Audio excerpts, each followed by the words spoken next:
मुझे याद है कि कल शाम को जब प्रवचन बंद हो रहा था तब एक बात आई थी। विगत जी ने कहा था कि एक राम दशरथ का एक राम घट घट में लेटा, तो लाइन ये कह दी गई, कौन सी? घट घट में लेटा। घट घट में लेटे वाले को ही जानना है, क्योंकि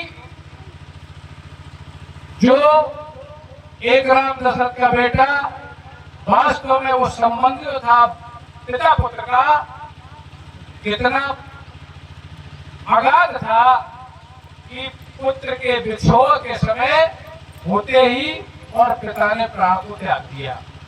ये पिता पुत्र का संबंध, बेटा थे वो जिनके, उनके लिए ये मिसाल है कि ऐसे बेटा उनके लिए थे कि उनके बगैर वो रह नहीं पाए।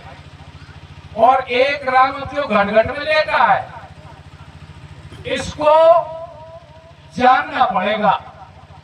घट घट में लेटा सुन लिया, इससे हमारा काम नहीं चलेगा, क्योंकि जानने की बात हमारे संत महापुरुषों ने लिखी है।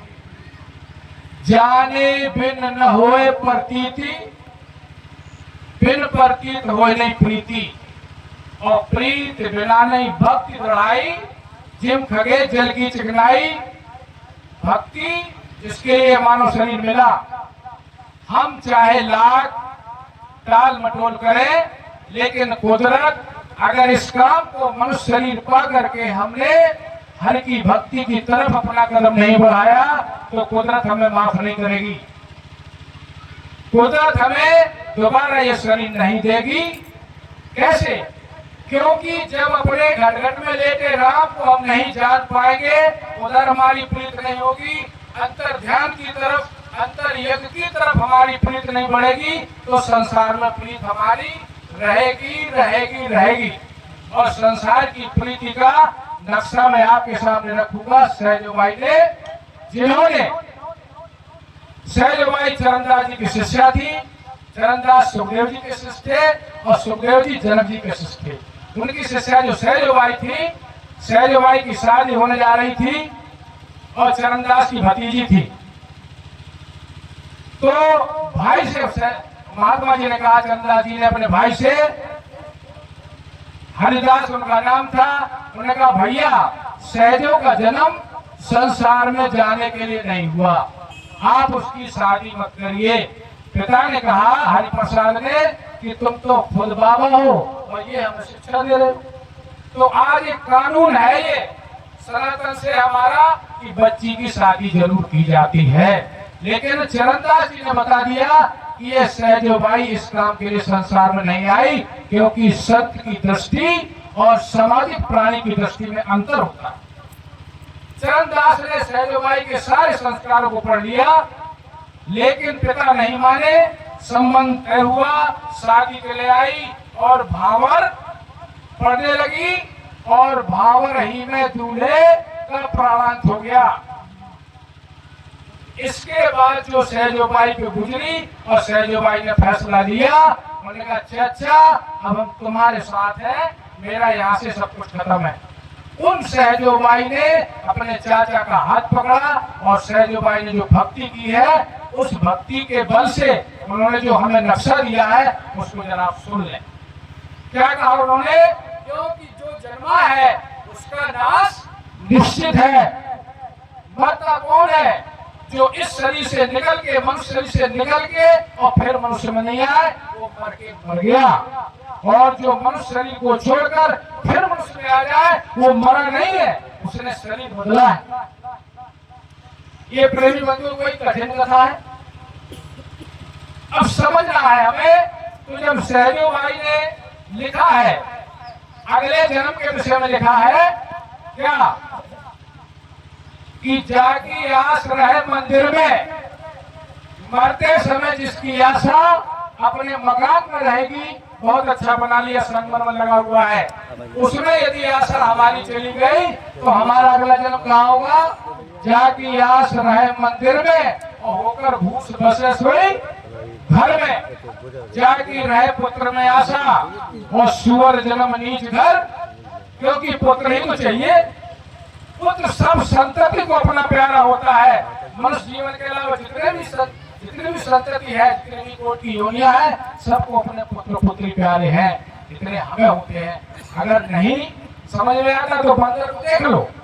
बंदर का बच्चा जब मर जाता है तो हम तो अपने मरी हुई संतान को तुरंत ले जाते हैं, जो भी क्रियाक्रम होता है, लेकिन बंदर का इतना वो होता है कि अपने बच्चे को जब तक वो सड़ गल के गिर नहीं जाता, क्या उतना प्रेम हम में है अपनी संतान के प्रति। तो ये अनेक सृष्टि है, उन्हीं कामों को हम करके आज यहाँ पर आए हैं। फिर उन्होंने कहा कि जाकी आस रहे मंदिर में होकर घूस घर में, जाकी रहे पुत्र में आशा, सुअर जन्म नीच गर्भाशा, क्योंकि पुत्र ही तो हमें चाहिए ना, पुत्र मिलेंगे। फिर इसके बाद उन्होंने कहा है, देखो संतों ने कुछ छोड़ा नहीं है। उसने कहा है कि जो स्त्री पति की याद करते हुए मरती है, रहे वासना पुरखा भर की, चुटपुटिया हो चूड़े घर की। और पुरुष के लिए कहा है कि जिसकी स्त्री मिलन की आशा रहेगी अंत में, वो कुत्ता बनेगा। इसलिए उन्होंने सारी सृष्टि के लिए, क्योंकि हमारी जब बाहरी वासना है तो हम जाएंगे कहाँ, ये हमें फैसला कर लेना चाहिए। धन की इच्छा करेंगे सर्प बनेंगे, पुराने लोग कहते भी हैं। इसलिए ये तो यहाँ का पन्ना रहा, अब इधर वाला पन्ना जिस पर आप जिसके लिए आप बैठे हैं। साधु संग की वासना जागट पूरी होए, मनुष्य जन्म सत्संग मिले जब तक मुक्ति न होए। परमेश्वर की वासना जागट जाए समाए, सो है ब्रह्म स्वरूप है, उपजे बिन से नाय। अब आपके सामने, हमारे सामने सबके नक्शा है। आप नाम कथा पंथा इंद्रिया नाम निग्रह तजयाम संपदा मार्गो ये निष्ठंत निगमता। आपत्ति का मार्ग है अपनी इंद्रियों वासनाओं को खुला छोड़ देना, और संपत्ति का मार्ग है अपने इंद्रियों को समेटना। आपकी इच्छा है, आप जिस मार्ग जाना चाहो जाओ। ये संदेश हमारे महापुरुषों का है ना। और ये सत्संग किस लिए होता है कि हमारी वासना थोड़ा सा सत्य की तरफ जाए, जिससे हम इस संसार के भोग करते हुए अपने गंतव्य की तरफ जाएं। इसका ही उद्देश्य है। हमारे संत महापुरुष दूर दूर से आते हैं, अपने संदेश को सुनाते हैं। ये मानस की कथा का ही एक बला हुआ पन्ना है। यही उन्होंने कहा है। मानस में कहा है कि वो घर है बिमल बिलोचन हिय के, और मिटे दोष दुख। इसके पहले दोष और दुख मिटने नहीं है, चाहे लाभ उपाय कर लो आप। सूझे रामचरित मणिमाणिक, तब आपको दिखाई देगा क्या, ज्ञान दीपक और मणि। मणि स्वयं प्रकाश है जो आपकी आत्मा है, और ज्ञान दीपक वो है जो कर्मकांड है कि दीपक बनाओ, फिर घी लाओ, और फिर उसको जलाओ, और वो जल भी गया, कब तक जलेगा। ये ज्ञान दीपक की कथा में स्पष्ट है कि तुम्हारी 75 साल चली जाएगी तो वो दीपक तैयार होगा। और दीपक का हस्त्र क्या होता है, अंचल बात बुझावे दीपा, माया कर छल बल कर जाए समीपा, और अंचल बात बुझावे दीपा। जो 75 साल में हम दिया बनाएंगे उसका हस्त्र क्या होगा। क्या फिर 75 साल मिलेगी दोबारा जलाने के लिए? नहीं मिलेगी। इसलिए जो चिंता मणि की कथा मानस में है, ये मनुष्यों के लिए है। भाई एक महापुरुष का जन्म हुआ, उन्हें किया क्या, उन्हें इसी चिंता मणि को अपने गुरु विश्वामित्र से जाना। उनके शिक्षा के गुरु कौन थे? वशिष्ठ जी थे, कुलगुरु थे। लेकिन ज्ञान के गुरु कौन थे? विश्वामित्र। विश्वामित्र से उन्होंने वो प्रकाश मणि भक्ति मणि की दीक्षा ली, और इसके बाद उन्होंने कमाई की राम भक्ति चिंतामणि सुंदर। लेकिन ये चिंतामणि के पास हम कब जा पाएंगे, जब तक वो घर है बिमल बिलोचन। बिमल शब्द आया और बिलोचन भी आया। खास बात है, बिमल माने बिना मैल के, और बिलोचन माने विशेष नेत्र। क्या है विशेष नेत्र? ये आत्मा ही विशेष नेत्र है। लेकिन क्यों कहा कि खुला नहीं है नेत्र? इसलिए कि इस आत्मा ने इस शरीर को अपना मान लिया है कि मैं शरीर हूं। इसकी पहचान क्या बन गई? जिससे भी कभी हम परिचय पूछते हैं तो क्या कहता है, अपना ये नाम बताता है। क्या आप शरीर हैं? मैंने कल भी यही कहा था, परसों भी यही कहा था कि सोचिए आपके शरीर हैं, आप शरीर में आए हैं और इसको आप छोड़ के चले गए। ये निश्चित है, मरना निश्चित है, रहना नहीं है। जाना है, रहना नहीं, मरना विश्व विश्व। और इस जग के संसार में मत भूलो जगदीश, जगत का ईश, जो संपूर्ण जगत को धारण पोषण और संचालन कर रहा है। अगर ये थोड़े समय के लिए इसमें चेतन बाहर कर दिया जाए तो क्या बचेगा? तो सबको धारण पोषण करने वाला कौन है? कौन है? आप इस शरीर को धारण पोषण करने वाले हैं। इसके नाम देने से काम नहीं चलेगा, अपने आप को जानना पड़ेगा। मनुष्य लिखा है कि निज सुख बिन मन होए की थीरा। उस महापुरुष ने उस ज्ञान की बातों को छिटका के रख दिया है, क्योंकि ज्ञान कोई प्रसंगवश नहीं होता, ज्ञान का कोई प्रसंग नहीं है। ज्ञान तो एट वंस तुरंत है, उसका कोई प्रसंग नहीं है। निज सुख बिन मन होए की थीरा, परस के होए भी समीरा। सब कहते हैं मन स्थिर नहीं होता। हमें हाथ उठा के आज बता दे कि कौन स्थिर करना चाहता है, अपने मन को कौन स्थिर करना चाहता है, बताओ। ये बताइए, आप हाथी को सन की जंजीर से बांध पाएंगे? इसीलिए मन को बदलने का, मन से शक्तिमान तरीका चाहिए। मन का मतलब क्या है? आपने हमने बाहर आंख से देखा और क्षेत्र बना, इसका नाम है मन। और क्षेत्र न बने तो आप अपने में रहे तो आप आत्मा है। लेकिन ये बाहर तो हो गए हम, अवतरण ऊपर से इस पिंड में अवतरण तो हो चुका है, लेकिन आरोहण कैसे हो? गिलास में दो भारी होकर और खाली कर दो थोड़ी। अवतरण हो चुका है, इस पिंड में आप उतर तो चुके हैं,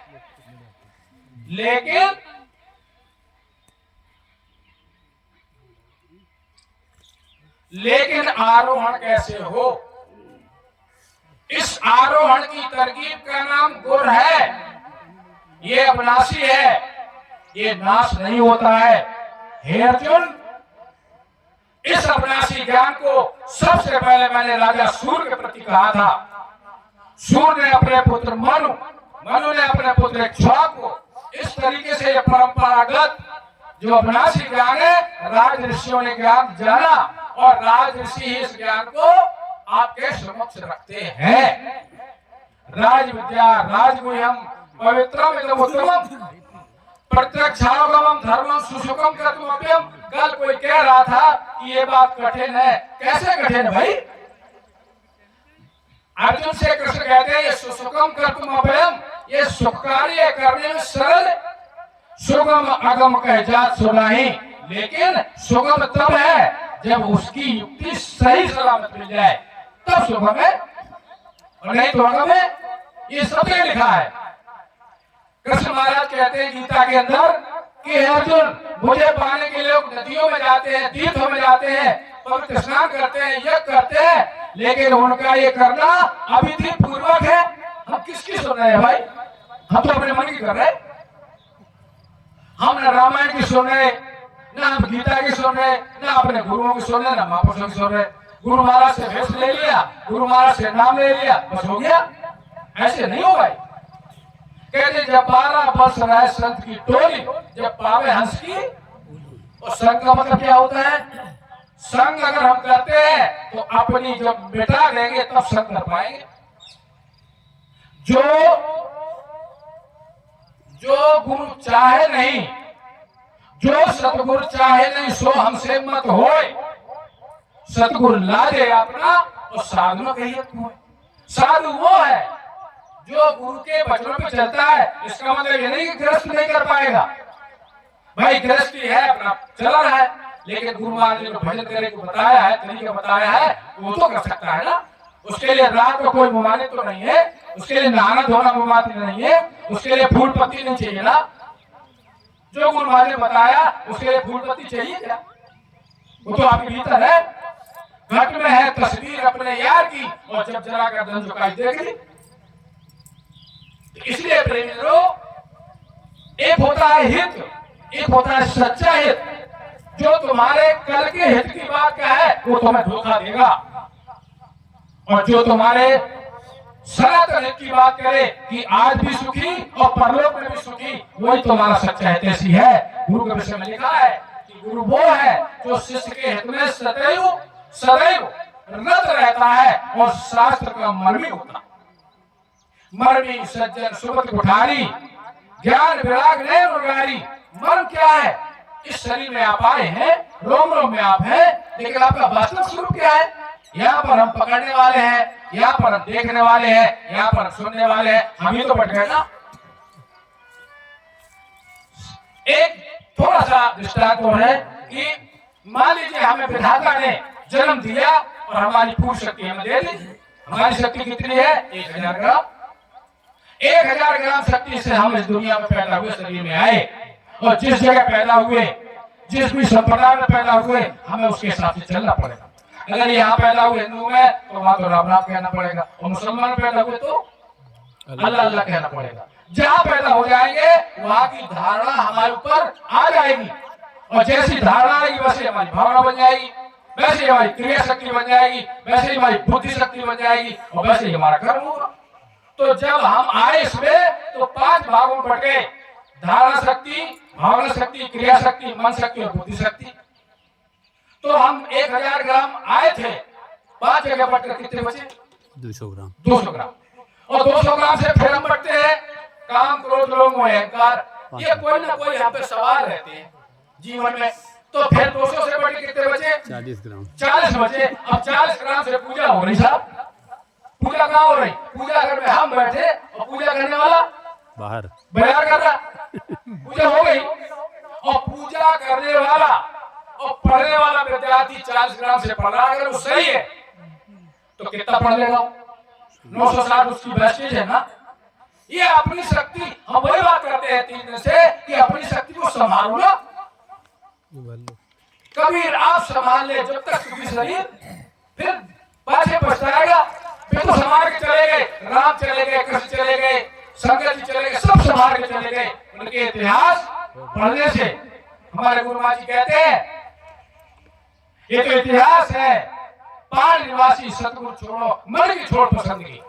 ये इतिहास है, केवल हमें इतिहास से ये सीखना है कि हमारे बुजुर्ग ऐसे थे और उनके हमें रास्ते पर चलना। राम कृष्ण से को बड़ा उन्हों ने गुरु की, 3 लोग के विद्या।